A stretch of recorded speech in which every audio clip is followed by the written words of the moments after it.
Channel पे। तो ये वीडियो जो होगा ना, आप सभी के लिए वेरी वेरी इंपॉर्टेंट होगा। बिकॉज अगर ये वीडियो आप कम्प्लीटली वॉच करते हैं ना, और मैं जो बतलाता हूँ बस इतना कर लेते, तो फर्स्ट डिवीज़न आप आराम से कर सकते। इस बात की गारंटी मैं देता हूँ।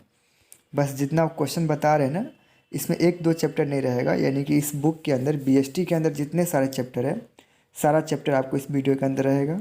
और सारा चैप्टर का जो मोस्टली वीवीआई क्वेश्चन है, जो वेरी वेरी इंपॉर्टेंट है, जो 99% चांसेस पूछने का, वो सब क्वेश्चन अभी गेस किया जाएगा। उसका आप पर्सनली स्क्रीनशॉट ले लीजिएगा और उसको आप अच्छे से याद कर लीजिएगा, ठीक है। तो चलिए हम थोड़ा, पहला मेरा चैप्टर फर्स्ट चैप्टर में आता है कि प्रबंध की प्रकृति। आपसे तो पहला क्वेश्चन पूछेगा ही कि प्रबंध क्या है, प्रबंध होता क्या है। आप एकदम इसको अच्छे से याद कर लीजिए। प्रबंध क्या है? तो प्रबंध दूसरे व्यक्ति से कार्य कराने की एक कला है, एक ढंग है।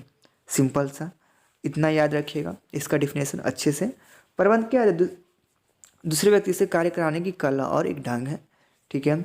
और अगर जानना है, थोड़ा डीपली जाना है, तो ये सब देख रहे हैं आप, इसको देख, लेकिन आपका ये कॉन्सेप्ट अच्छा से क्लियर होना चाहिए। प्रबंध क्या है, ठीक है। मैनेजमेंट क्या है, व्हाट इज मैनेजमेंट, ये पूछेगा ही, इसमें कोई शक नहीं है। ये 2 नंबर में रहे, 3 नंबर में, 4 नंबर में, इससे ये रहेगा कि प्रबंध होता है क्या। चलिए हम आगे देखते हैं कि और मेरा क्वेश्चन कौन सा जो मोस्टली इंपॉर्टेंट है। एक है मेरा कि समन्वय का अर्थ क्या है। समन्वय यानी बिखरे हुए तंत्रों को नियमित उद्देश्यों के लिए श्रृंखलाबद्ध एवं करना, सूत्रों में पिरोना। देखिए ये इम्पॉर्टेंट बट उतना भी मोस्टली इम्पॉर्टेंट नहीं है, ठीक है ना। तो इसमें क्या है ना, आपको सब्जेक्टिव भी रहेगा और एमसीक्यू भी क्वेश्चन रहेगा, दोनों क्वेश्चन में गेस कराया जाएगा, ठीक है ना। और इसका पीडीएफ भी आप लोगों को मिल जाएगा। तो कहाँ मिलेगा? आपके अपने टेलीग्राम ग्रुप में मिलेगा। वीडियो को जरा सा भी स्किप मत कीजिएगा, वरना मोस्टली इंपॉर्टेंट पॉइंट भूल जाएगा। ऐसा नहीं कि यहाँ से सीधे पीडीएफ की तरफ चले जाए, ठीक है। आप इसका आंसर आप हमको कॉमेंट करके बताइएगा। बहुत ही ईजी इसका आंसर है, बहुत। अगर इसका आंसर कर लेते तो आपकी यानी कि 20% तो मैं क्या बोलूँ, ठीक है ना। चलो कोई नहीं, आपका अच्छा रिजल्ट आने के चांस। इसका आंसर आप कमेंट करके बता दो, ठीक है ना। तो मैं समझ जाऊँ कि हाँ, आप लोग का तैयारी बहुत ही अच्छा चल रहा है। कि नीति निर्धारण का कार्य क्या, नीति जो निर्धारण करता है ना, वो कौन करता है? उच्च स्तरीय, मध्य स्तरीय, संचालन, उपयुक्त। सभी तो आप सभी जानते हैं ना कि प्रबंध को 3 भागों में बांटा गया, उच्च स्तर, मध्य स्तर और निम्न स्तर। और इसमें पूछ रहा है कि नीति जो निर्धारण करता है, निर्धारण करना किसका कार्य। इसका आंसर आप कमेंट करके बताना, ठीक है। ये मोस्टली इम्पॉर्टेंट है, इसलिए मैं इसका बोल रहा हूँ स्पेशलिस्ट, आप इसको याद। और ये इसको दबाव कंठस्थ कर लो, इसका भी मैं आंसर नहीं बतलाऊंगा कि प्रबंध सार है। प्रबंध किसका सार है, किसका एसेंस है, आप इसका भी आंसर कमेंट करके बताओगे। देख रहे हो ना कितना इंपॉर्टेंट है, इसलिए आप इसका भी आंसर आप कमेंट करके ही बताओगे। मैं इसका आंसर नहीं बतलाऊंगा। और कमेंट कीजिएगा तो वहाँ मैं आप लोगों को बतलाऊंगा हाँ कि आप राइट या रॉन्ग कमेंट किए। ये वेरी वेरी इंपॉर्टेंट है। अगर इस सब का नहीं तो आपको बहुत ही ज़्यादा मेहनत करने की ज़रूरत है। एक और है कि प्रबंध एक पेशा या कथन किसके अनुसार है। तो अच्छा से याद रखिएगा, जॉर्ज आर टेरी के अनुसार है प्रबंध एक पेशा है। चलो एमसीक्यू में हो गया, अब थोड़ा सब्जेक्टिव लाइन में हम चले। अब प्रबंध के कितने स्तर है, तो आपको शुरू में ही बतला चुके कि प्रबंध के 3 स्तर है, उच्च स्तर, मध्य स्तर और निम्न स्तर, ठीक है।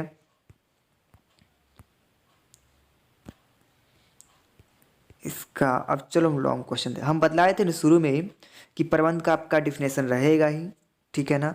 प्रबंध क्या है एकदम अच्छा से देख रहे कितना। अब मैं आपको क्या दिखाऊं, देख रहे हैं ना कितना इंपॉर्टेंट है, एकदम रिपीटेड है, ठीक है ना। 17, 20, 21, 22, 23, 24, 25 एकदम रिपीट है, ठीक है ना। तो इसका अच्छा से प्रबंध का परिभाषा याद रखिए, ठीक है। प्रबंध के स्तरों से क्या अभिप्राय है, ये भी पूछ सकता है, लेकिन इसका कम चांसेस है। वैसे मैं बतला दूं कि प्रबंध के स्तर से आपका क्या अभिप्राय है। देखिए प्रबंध है ना, सभी भी के बीच एक रेखा अंकित करता है, उच्च स्तर, मध्य स्तर, निम्न स्तरों के बीच। तो आप इसका आंसर आप देख सकते हैं, वीडियो पॉज करके आप इसका आंसर देख सकते हैं। और इसको ज़्यादा अच्छे से चाहते हैं तो आप कर सकते हैं, ठीक है ना। प्रिंसिपल देखिए, प्रबंध से तात्पर्य संगठन में विभिन्न पदों के बीच एक रेखा अंकित करने से है, ठीक है ना। आगे आप खुद पढ़ लीजिएगा। आपको तो ये पूछेगा बाबू, 100% रहेगा। इसको 2 में भी डाल सकता है और 5 में भी डाल सकता है कि प्रबंध और प्रशासन में क्या अंतर है। आप इसको स्क्रीनशॉट ले लीजिए और अच्छा से इसको, जब भी मेरा तो सिंपल से मैं आप लोगों को बोलूँ ना कि जो चीज़ नहीं याद होता है ना, उसका मोबाइल में वॉलपेपर लगा लो, अपने आप याद हो जाएगा। बस आप करके तो देखिए 1 सप्ताह, ठीक है। इस चैप्टर से ये 2-3 क्वेश्चन था जो मोस्टली इम्पॉर्टेंट था। अब इस चैप्टर से और कोई क्वेश्चन नहीं है। वैसे लॉन्ग क्वेश्चन में देख लेते हैं कि कौन सा क्वेश्चन इम्पोर्टेंट मेरा बन सकता है। ठीक है बाबू, ऐसे नहीं मैं वीडियो बना रहा हूँ, 4 साल का एक्सपीरियंस है, साथ में प्रीवियस ईयर क्वेश्चन पेपर 11 साल का देखे हुए हैं। उसके बाद मैं आप लोग को बता रहा हूँ, ऐसा नहीं कि सर हवा पानी समझ के बतला रहे हैं। बस आप लोग जितना क्वेश्चन बतला दे रहे हैं उतना करके जाइए ना, 350 प्लस का नंबर आराम से आएगा। बस वीडियो के स्किप मत करेगा और चैनल को सब्सक्राइब कर लिया, ठीक है ना। आप ही लोग को एक सब्सक्राइबर से ना, एक कमेंट से, एक लाइक से काफ़ी ज़्यादा मोटिवेशन होता है, अंदर से मोटिवेट होते हैं वीडियो बनाने के लिए, ठीक है ना। तो चलिए हम इसका सब्जेक्टिव और पहले एमसीक्यू क्वेश्चन देखेंगे, उसके तत्पश्चात हम सब्जेक्टिव क्वेश्चन देखेंगे। तो चलिए ये क्वेश्चन सब उतना मोस्टली इम्पोर्टेंट नहीं है, जो मोस्टली इम्पोर्टेंट होगा हम उसी को देखेंगे। जैसा कि आपको पहले ही बताए हुए, पूरा बुक को नहीं चाटना है, वक्त बहुत कम है, ठीक है ना। प्रशासनिक प्रबंध के प्रस्तुतकर्ता थे, इसका राइट आंसर आप लोग जल्दी से कमेंट करके बता दीजिए कि इसका राइट आंसर क्या होगा। मैं नहीं बताऊंगा, ठीक है ना। प्रबंध के सिद्धांत है, ठीक है ना, ये भी इम्पोर्टेंट है।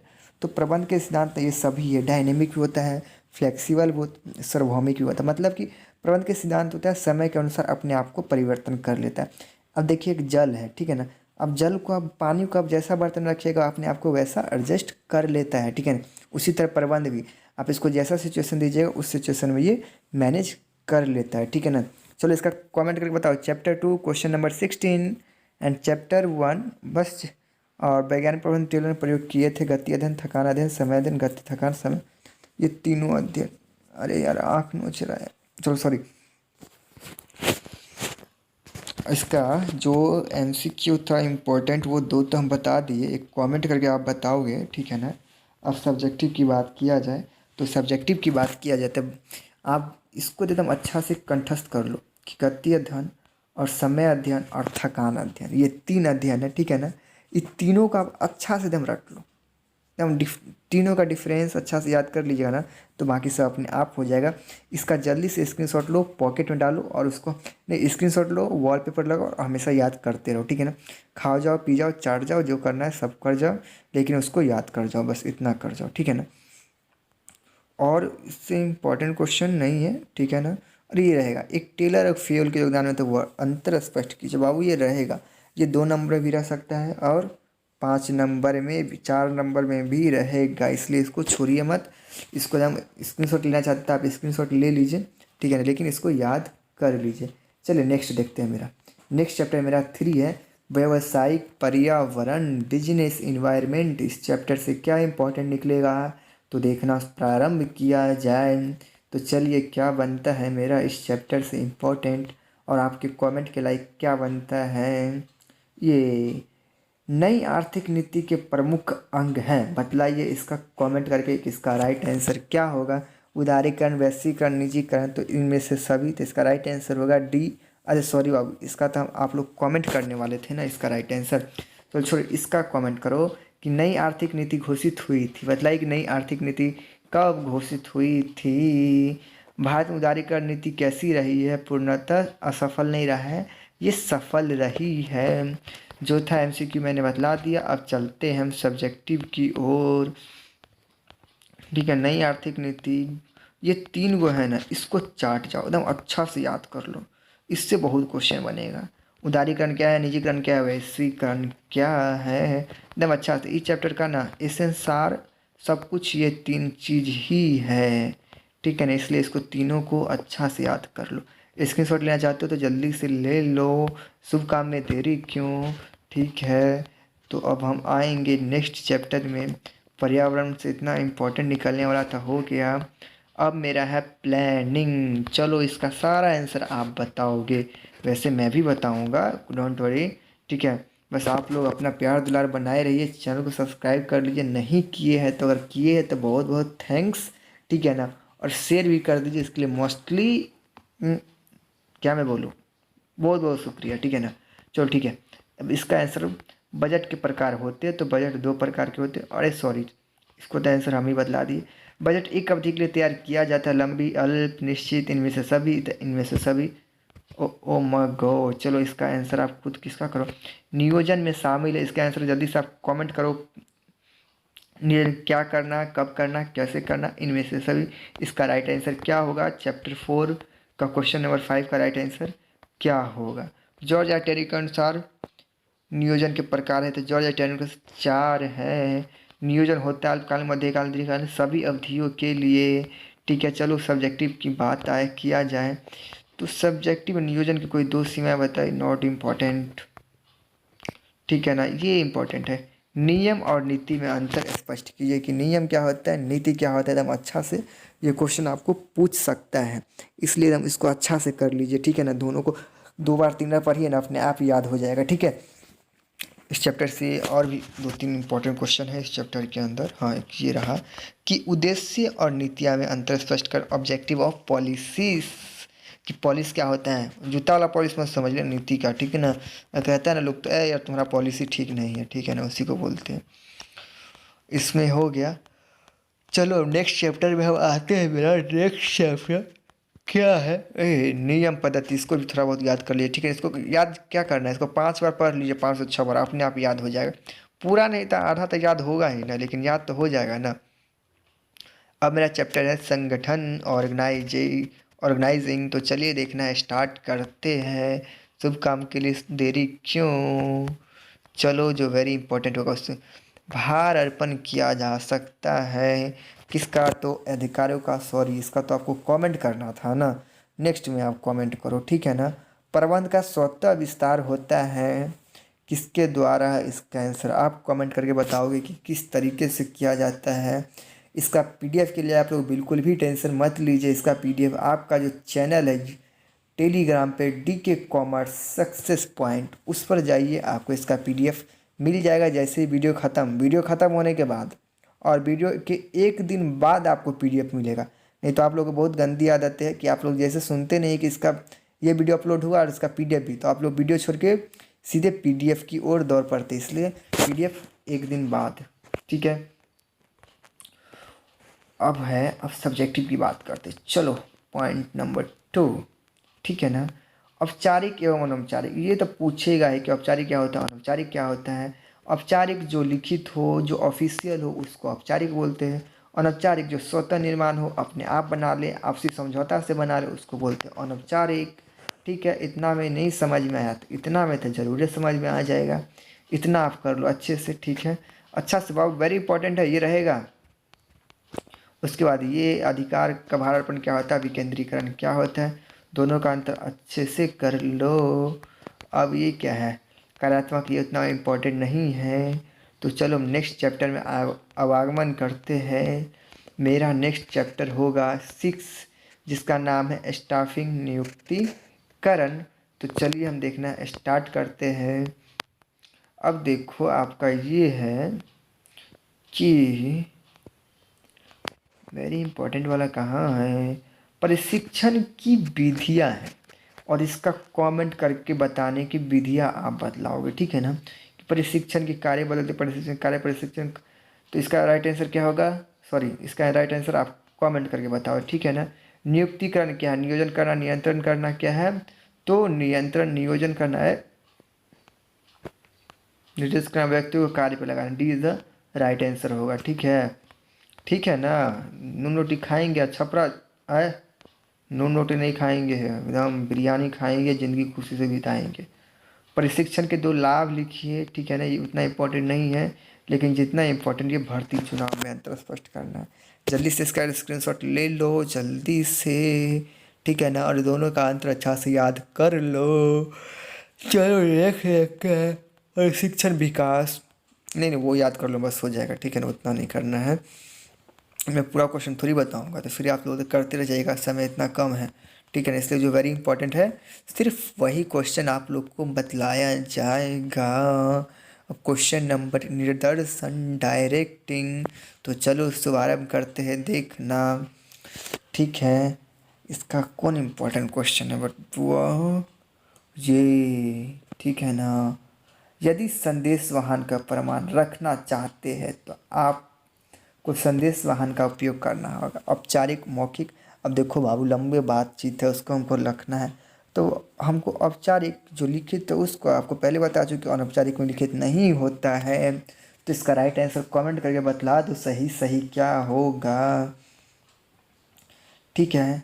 नेता होता है जन्म से, बनाया जाता है जन्म एवं बनाया दोनों जाते हैं, इनमें से कोई नहीं। इसका भी आंसर कमेंट करके बताओ। प्रबंधक होता है, क्या होता है? बॉस होता है, स्वामी होता है। तो क्या होता है? एक ओनर होता है, स्वामी होता है। नेता के पास सत्ता होती है, अनौपचारिक क्या उसका होता है? अनौपचारिक होती है। ठीक है ना। चलो सब्जेक्टिव में आते, जल्दी जल्दी सब्जेक्टिव में आते। चलो किसको किसको कोई कुछ नहीं, किसको किसको कुछ नहीं, डायरेक्ट पढ़ने पे ध्यान दो। ठीक है ना। इंपॉर्टेंट क्वेश्चन पे ध्यान करो, हाईलाइट करो, लाइन करो, ज्वाइन करो। औपचारिक अनौपचारिक में अच्छा से अंतर स्पष्ट कर लीजिए, एकदम अच्छा से अंतर इसका याद कर लीजिए कि औपचारिक क्या होता है और अनौपचारिक क्या होता है। एकदम चार्ट चाहिए, एकदम देख रहे हो ना कितना इंपॉर्टेंट है। औपचारिक अनौपचारिक, यहाँ भी लिखित संदेशवान और मौखिक संदेशवान। जो नहीं पढ़ा होगा वो भी अंतर स्पष्ट कर देगा, लेकिन आप पढ़े हुए 2-4 बार इसको पढ़ लीजिए, बहुत ही अच्छा से अंतर स्पष्ट कर दीजिएगा आप। ठीक है। तो इस चैप्टर से हो गया जो इम्पोर्टेंट था। अब आते हैं हम नेक्स्ट चैप्टर में, आवागमन करते हैं। नेक्स्ट चैप्टर मेरा कौन है? नेक्स्ट चैप्टर जल्दी बतला। 8 नियंत्रण, कंट्रोलिंग। तो चलिए देखना स्टार्ट करते हैं। सबसे पहले इसका एमसीक्यू इम्पोर्टेंट वाला देखते हैं। नियंत्रण की आवश्यकता डैश स्तरों पर होती है। अब बतलाइए कि नियंत्रण की जो आवश्यकता होती है किस स्तरों पर होती है। कमेंट करके बतला दो जल्दी से, या मैं बतला दूँ? नहीं, आप कमेंट करो इसका आंसर है सही है या गलत, मैं बतलाऊँगा। ठीक है ना। बजट संदर्भित, ये चलो ये वेरी इंपॉर्टेंट। नियंत्रण प्रबंध का पहलू है, सैद्धांतिक, व्यवहारिक, मानसिक या भौतिकी। जल्दी से बतलाने का कष्ट करे। ठीक है ना। नून खाएंगे जिंदगी संग बताएंगे, बिल्कुल गलत है ये बात। ठीक है ना। अब है आपका नियंत्रण के उद्देश्य, नियंत्रण के क्या क्या उद्देश्य है, इसको भी थोड़ा याद कर लिया अच्छा से, क्योंकि ये भी इम्पोर्टेंट क्वेश्चन है। देख रहे हैं 17, 21, 22, 23, 24, 25 सब में लगातार पूछते जा रहा है, एकदम वेरी इंपॉर्टेंट क्वेश्चन है। तो इसके बाद ये तो हो गया, एक क्वेश्चन इसका इम्पोर्टेंट बतला है, ये पूछेगा ही पूछेगा, इसमें कोई शक नहीं है। तो चलो इससे कोई खास क्वेश्चन नहीं है। अब हम आते हैं नेक्स्ट चैप्टर, वित्तीय, फाइनेंशियल मैनेजमेंट, वित्तीय प्रबंध। तो आपको वित्तीय प्रबंध के लिए एक अलग सा वीडियो बनेगा, आपको उसमें मिल जाएगा, क्योंकि एक ही वीडियो बहुत ही लॉन्ग बन जाएगा और आप लोग देखिएगा नहीं पूरा, CTR डाउन हो जाएगा, हम चले जाएंगे लॉस में। इसलिए आप लोग ज़रा सा कृपा करें, चैनल को शेयर करें और जल्दी सब्सक्राइब कर ले। अगर सब्सक्राइब कर ले तो बहुत बहुत ही शुक्रिया एंड थैंक्स फॉर वॉचिंग। इस नेक्स्ट पार्ट के लिए जल्दी से कमेंट कीजिए, बहुत ही जल्दी आप लोग को बन के मिल